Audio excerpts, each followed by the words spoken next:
Delighted to introduce Professor Michael McConnell of Stanford Law School for today's keynote. And just by observing who's in the room with us, we have some scholars, we have some students, we have some practitioners, and others from the community. And we often hear in the legal academy concerns that some of us, I won't mention any names, Mark, but some of us live in the ivory tower in the world of ideas, and practitioners are saying, when do those ideas translate? And then some practitioners sometimes feel a divide between practice and law. And Professor McConnell is someone who bridges that divide about as well as anybody. So his scholarship, as you've heard all throughout the morning, is extremely influential in these debates, other areas of the law as well, but particularly law and religion, and his advocacy in litigation, particularly before the Supreme Court, has been transformative and defining in a number of cases, including the kinds of cases we're talking about today, and upcoming cases as well. So without further ado, please join me in welcoming Professor Michael McConnell.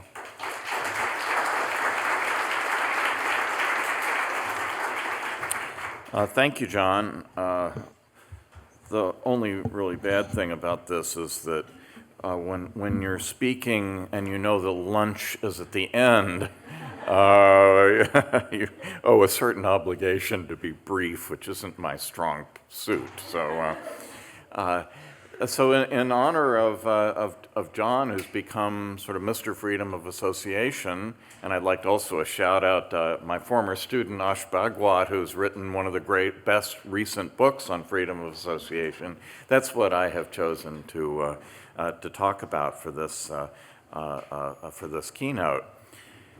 So take yourselves back to the first Congress, 1789, specifically August 15th.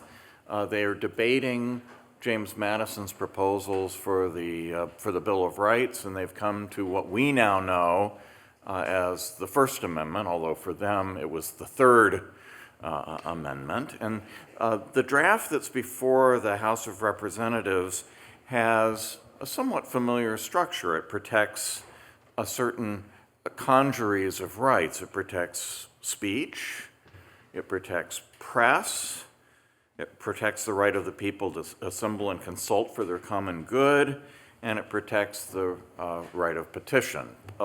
Separately, another proposal dealt with religion.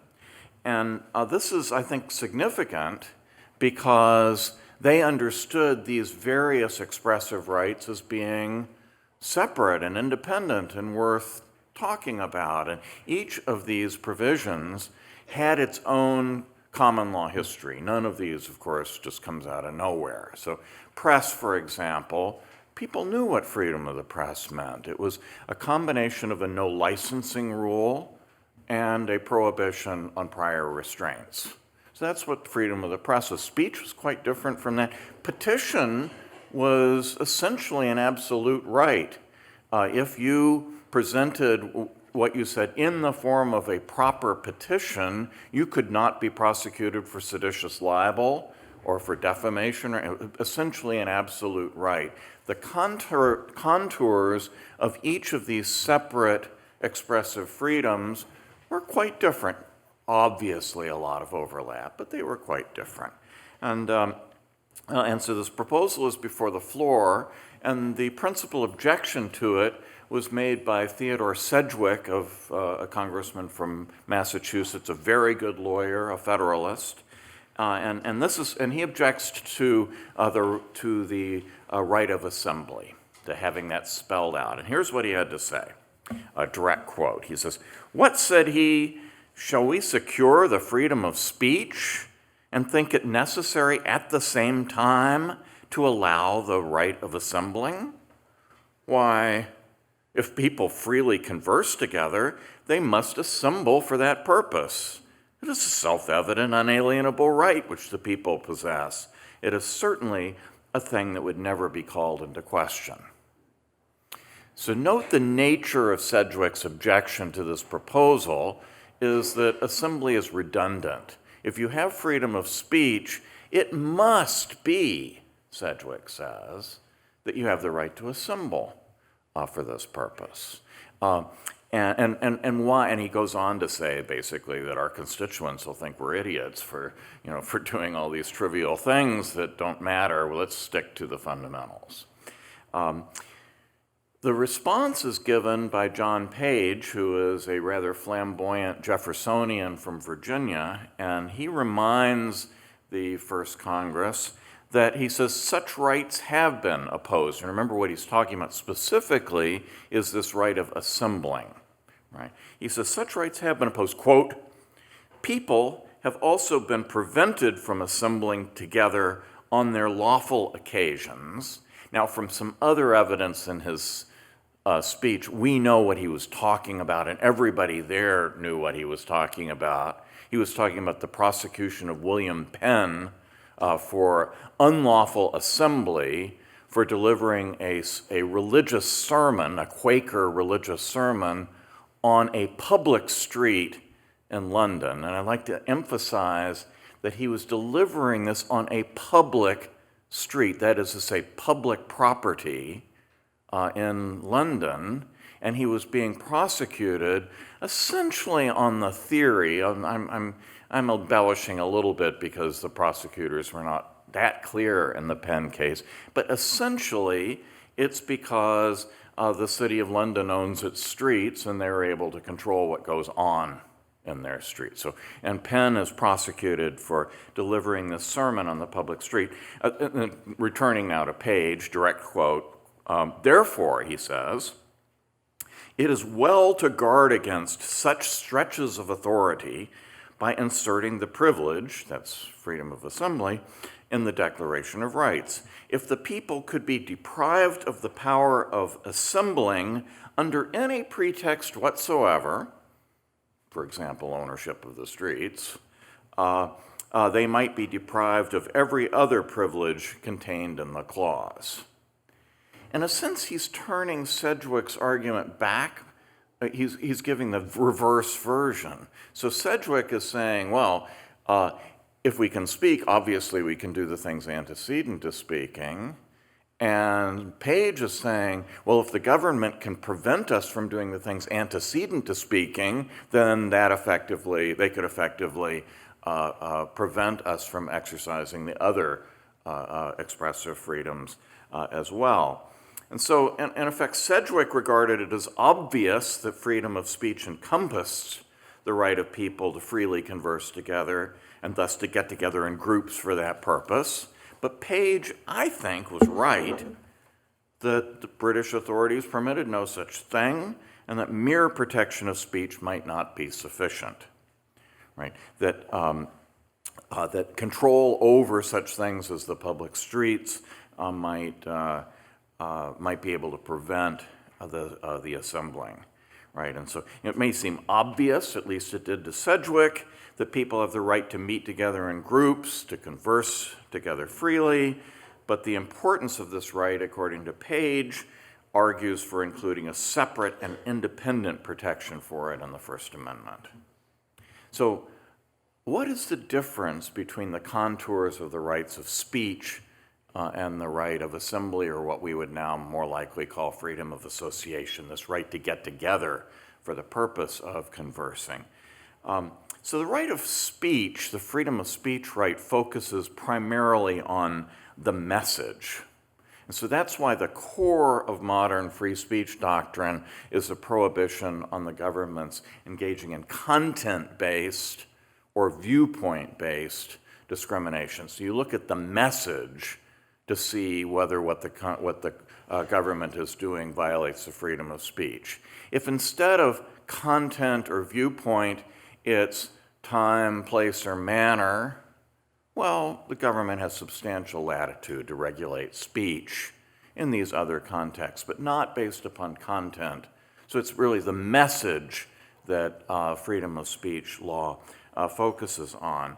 But the right of freedom of association focuses on something antecedent to the delivery of the message. It focuses on the process of formulation of ideas and selection of a message, right?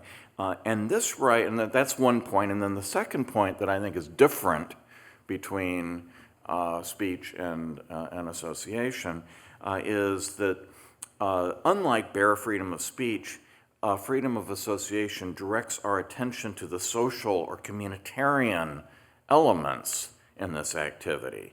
We may be able to speak spontaneously and as individuals, but we cannot communicate as a group unless we can gather together as a group, organize ourselves, share our ideas and aspirations. And this has to be a group of our own choosing. It's not just sort of random folks. It has to be a group of our own choosing. So, the American Revolution might never have gotten off the ground if the Sons of Liberty had been required to allow the local Tories to participate in their deliberations. You have to be able to keep out other folks. And this is before the Sons of Liberty even know exactly what message they're going to be communicating to. All they knew is that they were mad. And then they came up with things like no taxation without representation. So it's one thing to allow individuals to say whatever they wish, and quite another to allow them to cooperate with others to decide what they wish to say as a group. It's potentially much more powerful to speak as a group because of the power of groups. It's also potentially much more dangerous or subversive to the government. Even today, in a place like authoritarian China, there is a substantial amount of freedom of individual speech, but virtually no freedom of association. If you were going to gather together folks to cooperate in a message that not approved by the government, you are in a very difficult situation. Footnote, this is why social media have presented such an interesting problem, is because it's, social media kind of merge the idea of meeting together in the ether with speech itself. If we prevent the government from regulating the content of what we say, but allow it to regulate and control the membership, leadership, or institutional structure of the groups that are the seedbed of ideas and communication, we will have given the government a powerful instrument for controlling speech, press, religion, assembly, and petition. To just focus on the message, on freedom of speech, on the content, is not enough. And despite Sedgwick's optimism that, of course, this would never happen, not in free America, almost immediately in the 1790s, the right of groups to assemble and converse together would become extremely controversial, specifically when, inspired by the Jacobin clubs of Paris, opponents of the Washington-Hamilton regime and administration organized in so-called Democratic Republican clubs. There were about 300 of these clubs up and down the eastern seaboard. Many Federalists thought this was just taking these rights to a dangerous extreme. Not only did the whole enterprise bear too strong a resemblance to things French, never popular in America, but the club's practice of holding meetings only among their own members struck many Federalists as the hallmark of conspiracy, because the Democratic Republican clubs their meetings were not open to the public. Some Federalists, by the way, were especially disturbed by the fact that the meetings were often held after dinner and after dark. My guess is, some ale was flowing and contributed to the dangerous character here. Ironically, by the way, Sedgwick was himself one of the ones who criticized the Democratic Republican clubs, as was Washington, and Washington called on the Congress to denounce the Democratic Republican clubs because of their dangerousness, and he said that they were not really exercising the constitutionally protected freedom of assembly, which only extended to these kind of miscellaneous crowds out in the open. But to have a private meeting of your self-selected, that's the term that they use, a self-selected group by themselves, that was even, Washington, who was pretty much of a civil libertarian, found that to be too far. But Madison championed the legitimacy of these groups, and Congress refused to pass any resolutions of condemnation. And I think that has stood, even though it didn't go to court, I think that stands as a kind of congressional precedent for the content of what the First Amendment freedom of assembly or association stands for. And by the early 19th century, the propensity of Americans to form groups and associations of every possible shape and description, social groups, political groups in and out of power, religious groups, charitable associations, farm cooperatives, unions are a little later, but you name it, this had become the defining element in our national character. It was the first thing that Alexis de Tocqueville noticed when he and his friend Gustave de Beaumont set foot in Jacksonian America. When you read the very first thing that strikes Tocqueville is the prevalence of these private associations. And so Tocqueville, who I think is the most profound observer of the American spirit of liberty ever to put pen to paper, wrote, and I quote, the most natural right of man, after that of acting on his own, is that of combining his efforts with those of his fellows and acting together. Therefore, the right of association seems to be by nature almost as inalienable as individual liberty. He went on to say that in our own day, freedom of association has become a necessary guarantee against the tyranny of the majority. I'd just like to repeat that. In our own, he was writing in his own day, but I would say in our own day, 2020, freedom of association remains a necessary guarantee against the tyranny of the majority.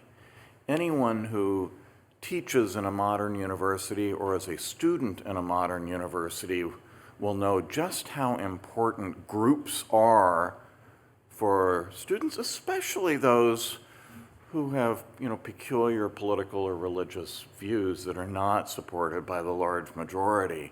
How important these groups are for actually sheer survival.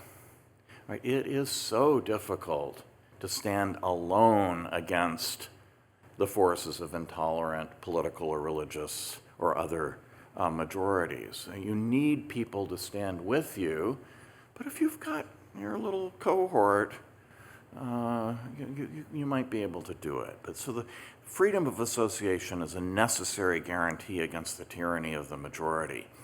And by freedom of association, Tocqueville and early 19th century Americans did not just mean the ability of random crowds to meet on the public square, but of selective groups and association to organize around shared beliefs.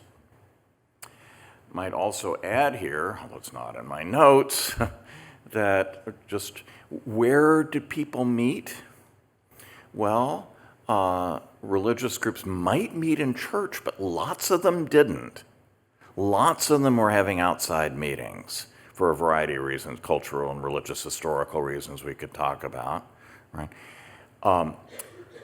Taverns were a major place to meet, especially for political reasons, and taverns frequently had signs indicating that, where you could tell whether this was a Federalist or an anti-Federalist place. Coffee houses were a major place to meet, but you could not have freedom of assembly without public spaces, places like parks and the types of streets that William Penn had used to deliver his sermons. So if there's to be any kind of freedom of this sort, it does seem to point ahead, like 150 years later, the Supreme Court will begin talking about public forum doctrine and the right of people to use public streets and sidewalks and parks for speech.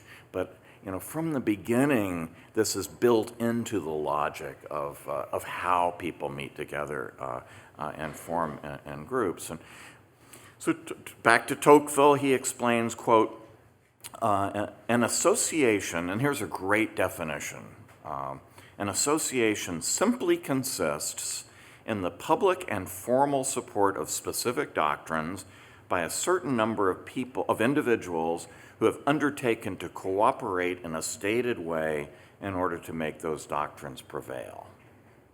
So abolitionists met in abolitionist conventions.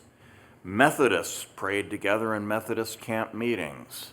If we want to update that to 2020, there would have to be two different groups of Methodists meeting in two different camp meetings, but that's Whigs marched with other Whigs and not a few barrels of hard cider in campaign rallies. And the Masons, very controversial group in their day, well, they did whatever they do in their mysterious lodges with fanciful names and exotic costumes.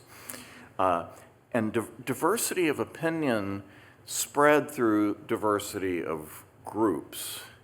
And the important point here, I think, is to think of, and this is a point that John Inazu makes beautifully in his work, but pluralism comes about through the diversity between groups. It is not that each and every group is homogeneous or liberal or tolerant or inclusive. The groups each stand for what they stand for.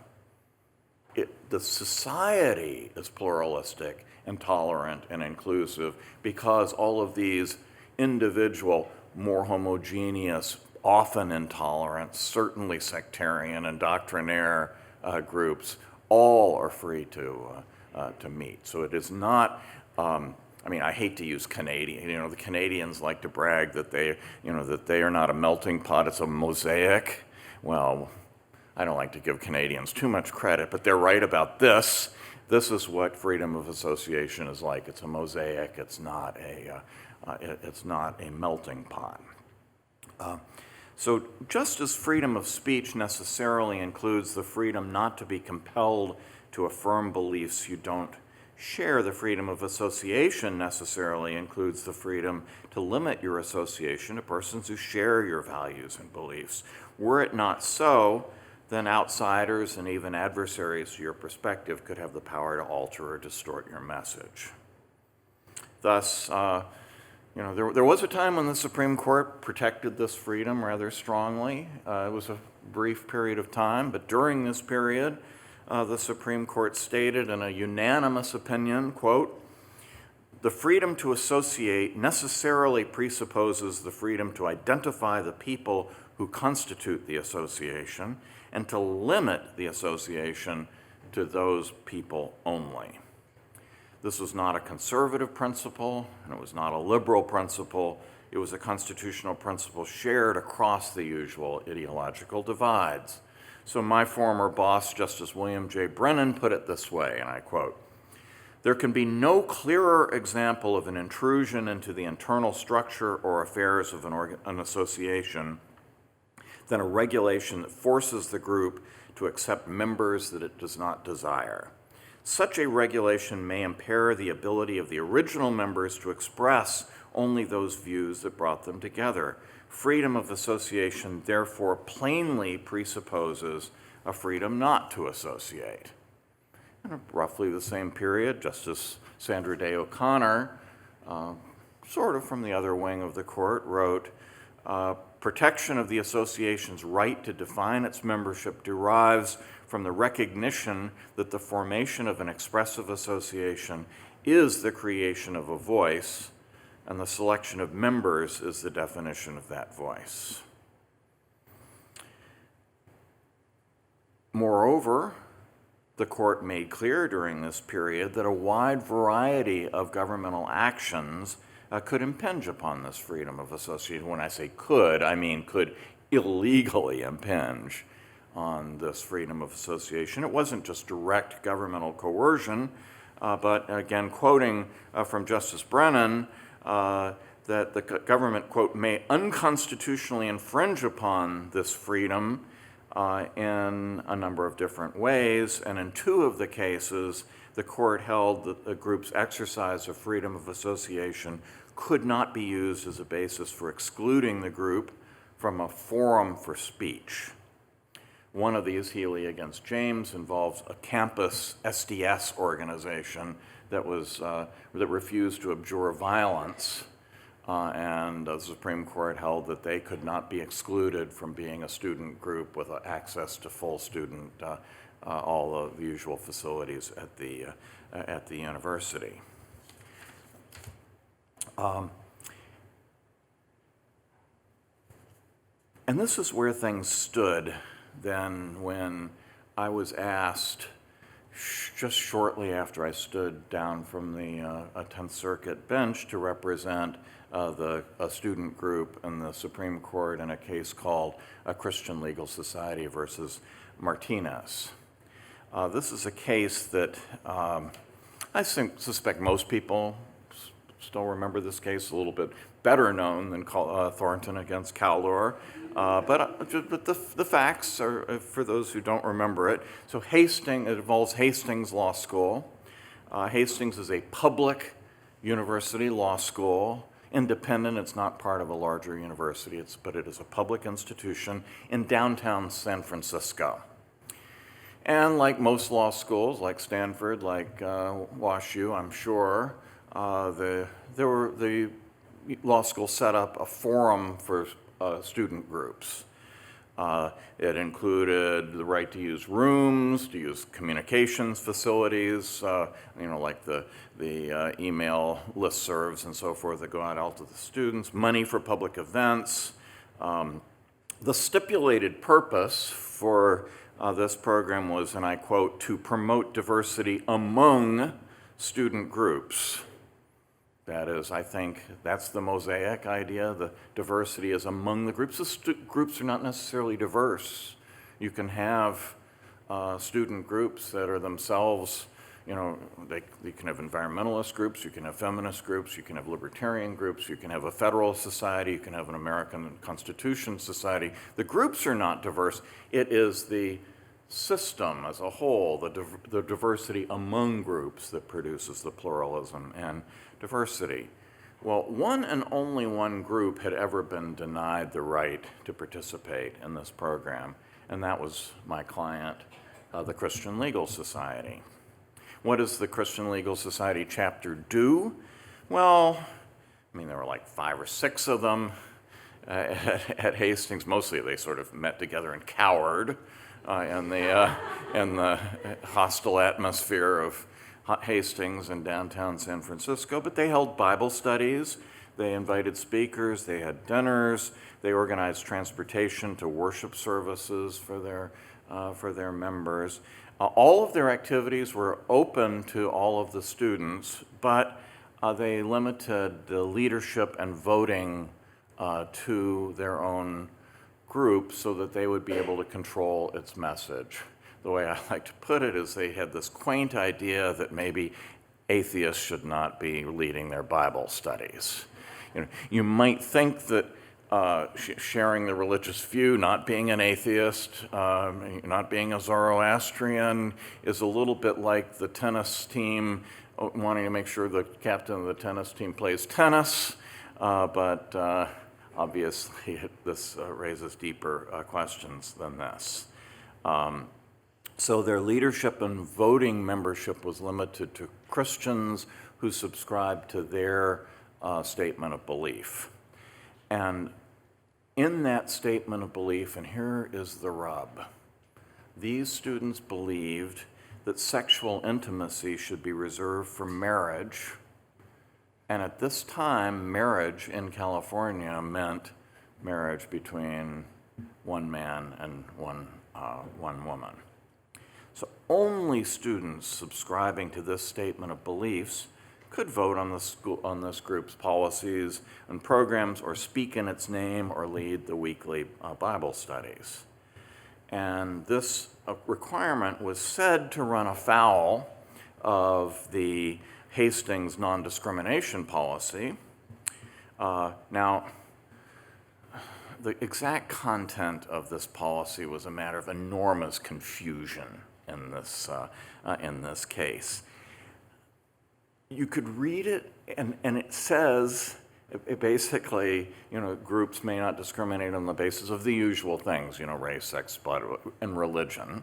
So they were actually called on the carpet for discriminating on the basis of religion. Fancy that a religious association could be forbidden to discriminate on the basis of religion.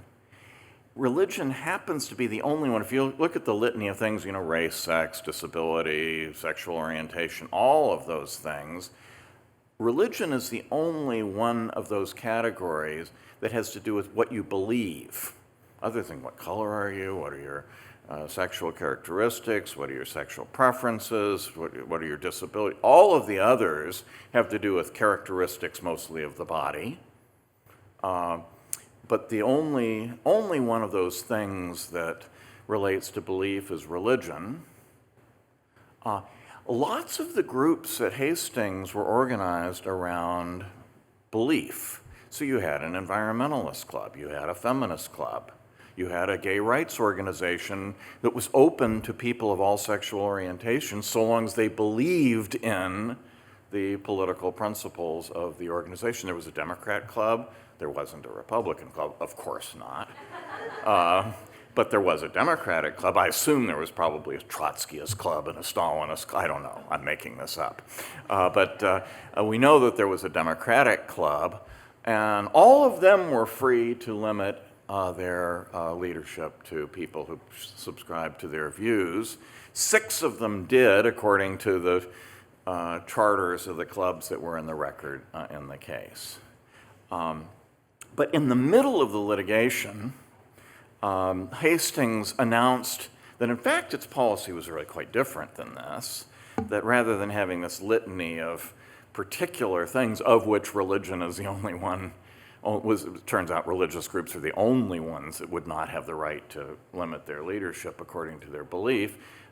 Suddenly, Hastings, in the middle of the litigation, decided that it had what they called an all-comers policy, which was that all groups had to admit as leaders and voting members all comers. It didn't matter. No group could limit itself on the basis of belief. They never enforced this against a single group other than CLS. It was purely a litigation announcement. Now, I'm still a little frustrated by this because I just think this is outrageous that they would be allowed to get away with it, but they did, and then the Supreme Court holds that policy is okay, comports with the First Amendment. Now, the way I think this is usually taught is, well, you've got the majority opinion and then Justice Alito's dissent for 4 justices, which largely focuses on how totally phony this picture is. That in fact Hastings was discriminating. This is the only group that Hastings acted against. They made this up. I mean, so this Alito's opinion is filled with the kind of irritation I still rather feel at the way this case was mischaracterized by the majority in the Supreme Court. But I don't want to talk about that because I think it obscures the really important doctrinal moves that the majority makes that are far more dangerous than just as mischaracterizing what happened to this particular beleaguered group at Hastings College of Law. I need to be brief here, but there are essentially 2 doctrinal moves that the majority makes that I think are devastating to the freedom of association, not just of Christian groups, not just of conservative groups, although this group was not particularly conservative, but not just of any particular, but of any group.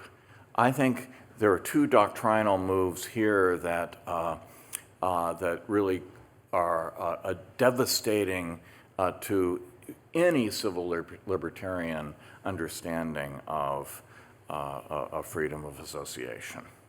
The first is that the court treated the freedom of association as completely subsumed, the word they use is merged into the freedom of speech claim. So the court said it would be anomalous. It was basically, we argued, we had a speech claim too, but we argued that our lead argument was freedom of association. We said this group plainly has the freedom of association to set its own membership, and that is violated here by virtue of the penalty of being excluded from an otherwise available benefit to which they were entitled. So unconstitutional conditions doctrine. And I think we had solid precedent on both halves of that. But the court said, first of all, it says that our freedom of association claim, it would be anomalous to look at the freedom of association claim separately from the freedom of speech claim. Now, why did I begin with Sedgwick and that little historical anecdote? Was that just for fun? No, it was not just for fun. The court has just gone back and repeated the very mistake that Sedgwick made and that was rejected back on August 15th, 1789, by saying that the freedom of speech covers everything. All we have to do is protect freedom of speech, and we don't have to worry about association. And exactly what you would expect happened. The court said that this all-comers policy does not discriminate on the basis of content or viewpoint. That is, it doesn't hinge upon the message of the group. That's what freedom of speech is all about, right? But what does it do?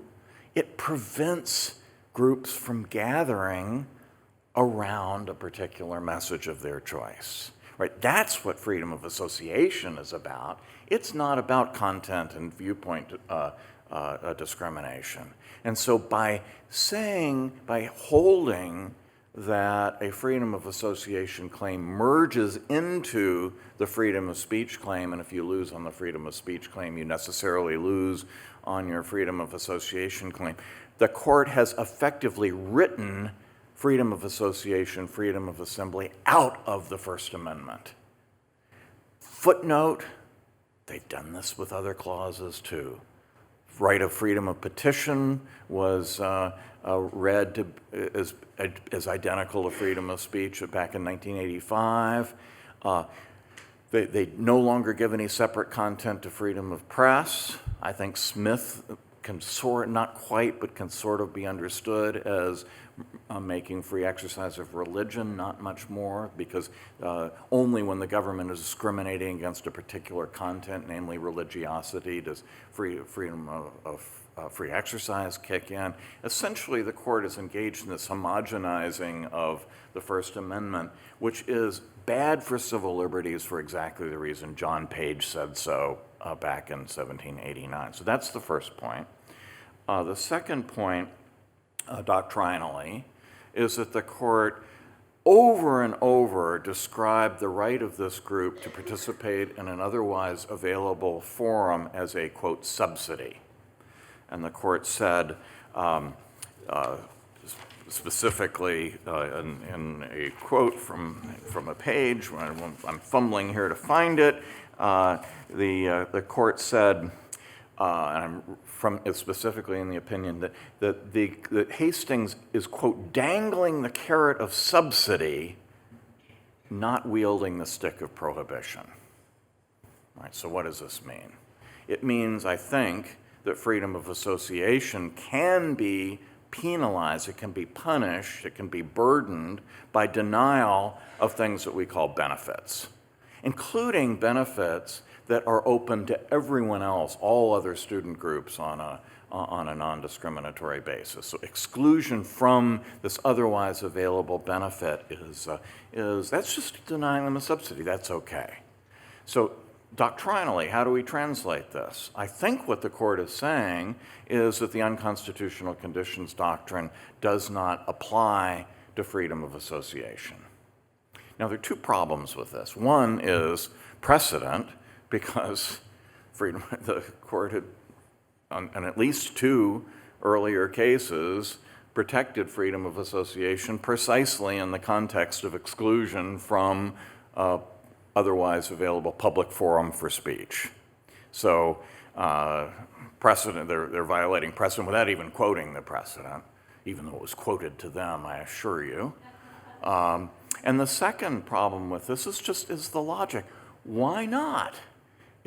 So the unconstitutional conditions doctrine is a transsubstantive doctrine that protects every other specific civil liberty that I'm aware of. It started in the 1920s with rights having to do with property. It was extended to freedom of speech in the 1950s, extended to free exercise of religion in Sherbert against Werner in 1963. The general logic of unconstitutional conditions is basically that if you can't find someone, I'm actually now quoting from Justice Brennan again, whom, I believe that I really do believe he would have dissented from this extremely illiberal opinion, because he actually did believe in civil liberties. So he says that denying an otherwise available benefit is the equivalent of a fine for engaging in the activity, right? So it doesn't really matter, do they fine me $10 for it, or do they deny me $10 that I'm otherwise entitled to? What difference does it make, right? So why would freedom of association alone among all of our civil liberties not be protected by virtue of the unconstitutional conditions doctrine? And this is a really serious point when you ask yourself, what do we really mean by subsidies, right? There are so many things in public life that we have to have in order to be able to exercise civil liberties, right? William Penn had to use public property. It was because his Quaker meeting house was padlocked, but he gives a sermon on a public street. London was dangling a subsidy, namely free use of public property, right? But even in the 17th century, people didn't believe that poppycock, right? So when you think about all of the various things that we depend upon for government, are they all subsidies? If they can be taken away on the basis of our exercise of freedom of association is extremely vulnerable. And so, yes, this case is almost 10 years old, a little younger than Thornton against Caldor, but I think it's really important for those of us who teach First Amendment, and for those of you who are studying First Amendment, and those of you practicing the First Amendment, not just to dismiss Christian Legal Society against Martinez as being a squabble over, who is telling the truth about Hastings' policies. It goes much deeper than that, and if you take the majority opinion seriously, is, I believe, much more dangerous than that. So thank you.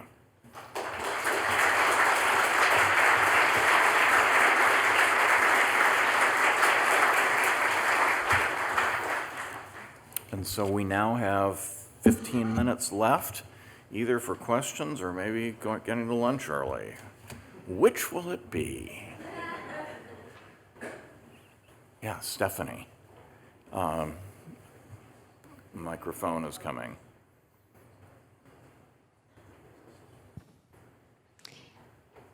First of all, thank you for that really interesting and excellent speech. And I'm just curious, if we're looking at some of the historical sources and thinking about the scope of freedom of association or assembly, if we're grounding it as John, I think, rightly would have us do in an actual clause in the First Amendment, what are there groups that would not be entitled to that right? I mean, are corporations going to be able to claim freedom of assemblies, protections that would protect them from anti-discrimination requirements? I mean, I'm just interested in your thoughts on what would be sort of the bounds and limitations of this. If it was given the type of robust protection, I think that should be much more robust than CLS v. Martinez offered, that it would be more consistent with original meaning.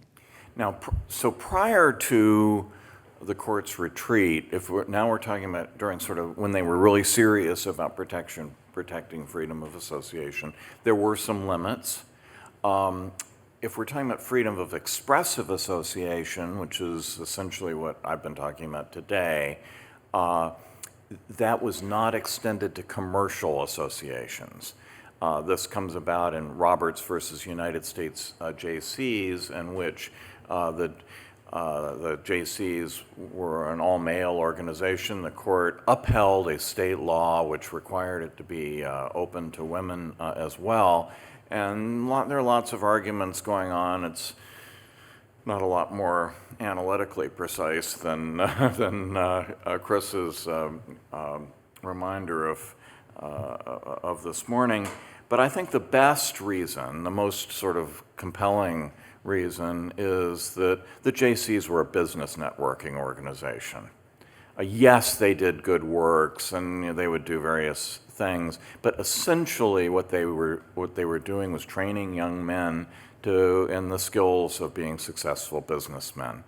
And I believe, and I think the court believed, that commercial organizations that are important for commerce need to be open to everyone without regard to morally irrelevant characteristics.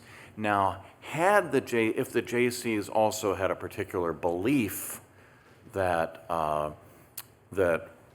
was involved in the organization, the court was very clear, and Justice Brennan's opinion is very clear, that they could have discriminated having to do with that belief. But they looked at the JCs, and the JCs stand for a bunch of good government things. And some of them probably controversial, I don't know, but not a one of them had anything to do with gender.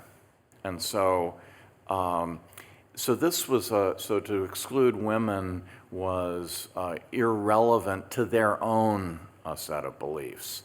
And so these were the two limitations. One is it had to be a non-commercial organization, expressive organization, and the second is that any exclusion that they engaged in was going to be constitutionally protected under the First Amendment only if it was related to the belief system of the organization.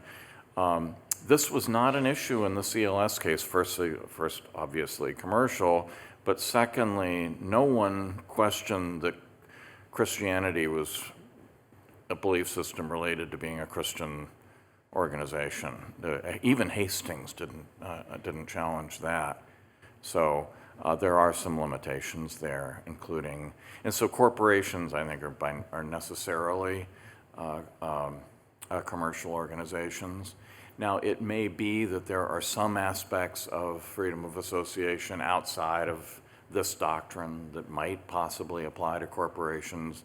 I wouldn't want to shut the door on all of that, but they're not in the core of what we've been talking about. Of course, I'm talking about business corporations.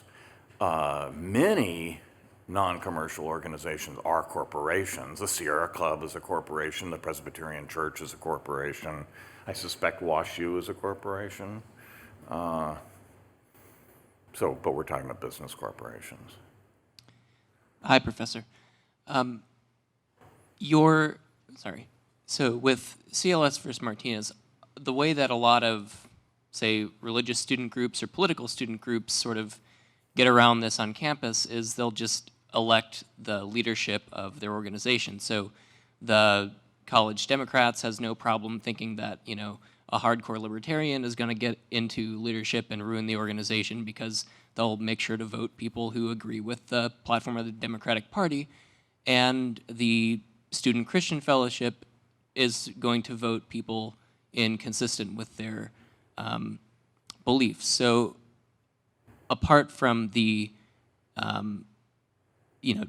doctrinal harm that you see with CLS versus Martinez, what actual problems do you see this posing for people who just say, okay, well, even if our organization can't quote unquote discriminate, we as members of the organization are only going to vote in leaders consistent with our beliefs. Yeah, so three responses. Obviously, came up a lot in the litigation. This is a very important and perceptive question. First of all, that there are leadership positions that are shared. So, for example, the Bible study, people rotate. There were 6 members, and everyone who wanted to lead the Bible study would just put their name down on the list, and so you end up with a leader. If there's an atheist, they're on the list. So that's point number one. Point number two is that the organizations are required to file, in order to get their themselves recognized as a student group, they have to sign a statement that their positions are open to everyone, and and Hastings took the view that meant, the students actually asked the Hastings administrator, well, what does that mean? And the Hastings administrator says, it's not good enough just to be, nominally open. You have to be really open. Take the race example. If you had a fraternity that said, of course we're open to members of all races, but they happened always to vote out the black members or the black applicants, they would be in violation of the norm. And so they had to sign a statement that they wouldn't do that. And then finally, when you are a small and unpopular group, you are quite vulnerable because, so there were like 5 or 6 members. The largest student organization at Hastings was the Gay Straight organization. Outlaw was the name. I suspect you probably have one here at Wash U. And at Hastings, this is the organization that wanted to get the Christian Legal Society shut down. And all they had to do was go on the first day, organizing day, send 6 or 7 of their members to the meeting, and they elect themselves as head, and then they shut the organization down. So it puts them in a very vulnerable position. A great deal of this, though, is expressive because the Christian organizations, or at least religious organizations in general, may be different than most because of the function of creedal. When I go to church, I'm a Presbyterian, we actually stand and recite the Apostles' Creed and sometimes the Nicene Creed together. Affirmation of a statement of belief is a religious expressive practice that has to do with sort of constituting yourself as a religious group, and to be able to say that they can't do that has some expressive harms as well.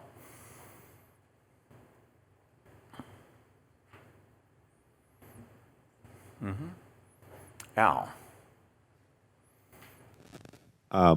Do you have opinion, given the current composition of the court, and the fact that one of the 5 votes that upheld the Hastings case is now gone, as to, one, how this court would rule today if the same set of facts were presented to them, and 2, if so, if it's an affirmative, do you have any hope that a case with similar facts might be presented to them in the future?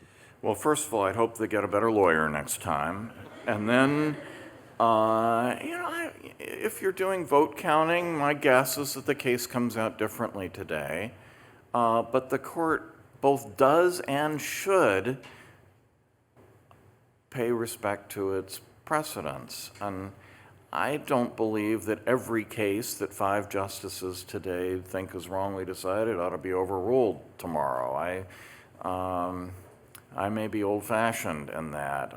I don't think they should never. I think they need to overrule a certain number of cases, and that's not illegitimate. But I think they should have a budget and make sure that they're overruling only the ones that are going to be most valuable.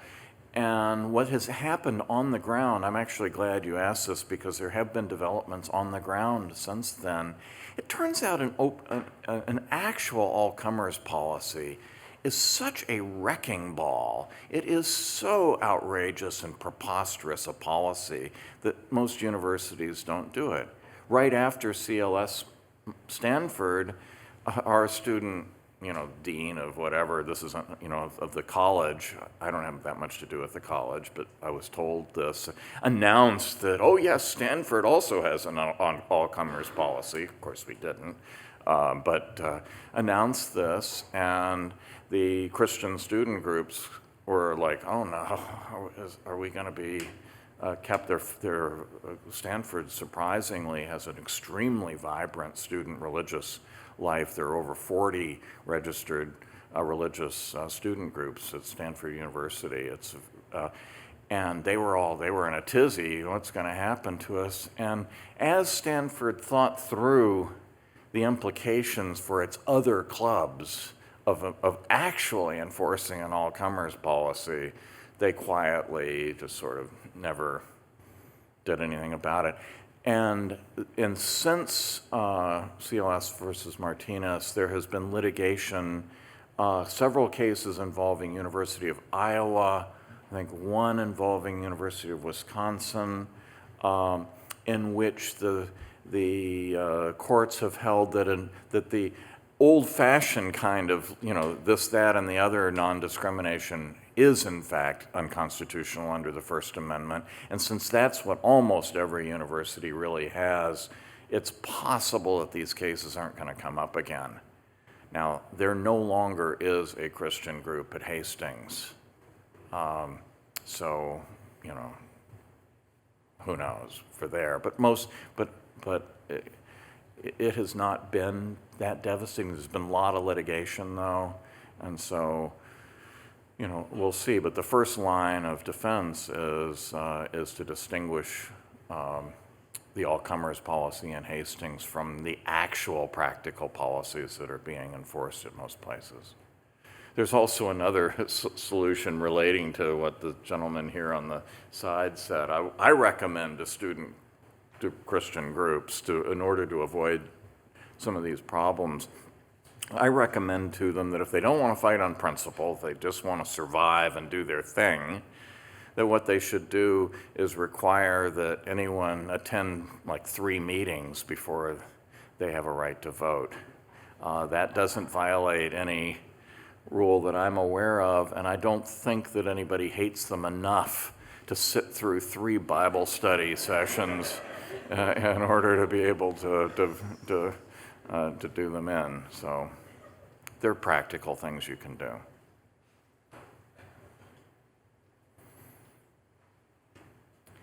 But maybe they'll overrule it one of these days. I don't know. I think I saw a hand back here. Thank you for coming, Professor. My question would be, in terms of what you mentioned in admitting people to the association. So if someone was being excluded because of their protected trade, would that violate the Constitution? In my mind, the example that came to my mind would be, for example, this might be ludicrous, but saying there's an association that says our message is men are inferior to women, and a man applies, and they say, no, you're a man, so it is impossible that you carry that view, and therefore we're going to disqualify you. Would that violate the association clause? Well, not in my view, but whether it would, I think under the view that the Supreme Court has taken, quite likely that's possible. But let me give you a more realistic, actual real-world scenario, which is most campuses have groups of survivors of sexual violence. These are, although not all sexual violence is in fact against women, most of it is, and so far as I know, these groups are all female, and they do not wish to have men, even supportive men, there because it is disruptive to the kind of supportive environment that they want to have, and I think they have a right to do that. It's actually not, in that case, expressive freedom, because what's really being protected is, I think, a kind of intimate association. But in any event, You know, I think they have the right to do that, but the Supreme Court would say no. And we probably have a freedom of association right to carry on in this conversation, but I'm being told to stop, and we would all be denied the publicly generally available benefit of lunch if I continued. So